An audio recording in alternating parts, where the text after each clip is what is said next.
गरीब हेले बोधुए एभली कष्ट जंत्रणा रे जीवन जाए।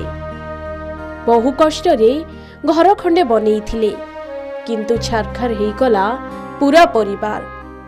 क्षणिकरे उजुड़ी गला घर। खाली घरटी भांगी जाइछि ताहा नुहे, परिवार रे जनकर प्राण भी चली जाइछि। 4 जन गुरुतर आहत अवस्था रे मेडिकल रे भर्ती होइछंती। कुहंती दुख जेते बेले आसे भाई बंधु कुटुंब समस्त को साथी रे धरी आसी थाए। ए परिवार सह भी एमिति किछि घटिछि।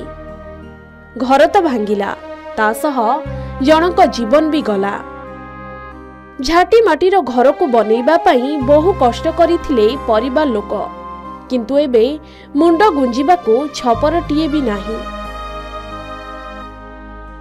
रायगड़ा जिला कल्याण सिंहपुर ब्लॉक रो धामुणी पोंगा गाँ पंचायत। एही पंचायत रो कुलुमुही गाँ रे घटिछि एमिति एक अभावनीय घटना। राति रे सोईबा समय रे घर कांथ भुसुड़ी जड़े मृत्युवरण करिथिबा बेले अल्पके बंची जाइछंती परिवार रो अन्य 4 जण। कुलुमुही गाँ रो वाड़का बुर्जा और तांको स्त्री वाड़का कुडुंजी, बड़ झियो वाड़का सामंती, सान झियो संजुना और पुओ संजू को धरी घरे सोईथिले। एतिक बेले घटिथिला एमिति अघटन। समस्ते खाईसारी निघुण निदरे सोईथिले। एही समय रे वर्षा पानी रे भिजी जाइथिबा घर कांथटी भुसुड़ी पड़िथिला। आउ कांथ तळे चापी होई चालीगला 12 वर्ष बड़ झियो सामंतीर जीवन। परिवार अन्य 4 जनଙ୍କୁ गुरुतर आहत अवस्था रे कल्याण सिंहपुर गोष्ठी स्वास्थ्य केन्द्र रे भर्ती करा जाइथिला। सेठारे डाक्टर एस राउत प्राथमिक चिकित्सा करिथिले। परे समस्तक अवस्था अधिक गुरुतर हेबारु सेमानंको रायगड़ा जिला मुख्य चिकित्सालय को पठाई दिया जाइथिला। वर्तमान आहतंक स्वास्थ्यावस्था रे उन्नति आसीछि।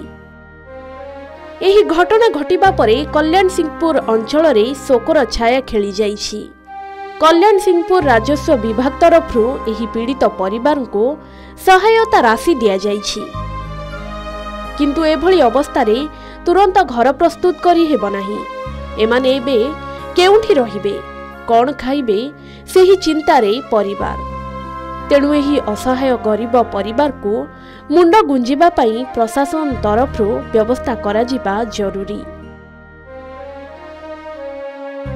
रायगड़ारू अमूल्य रत्न साहूंक रिपोर्ट, के न्यूज ओडिशा।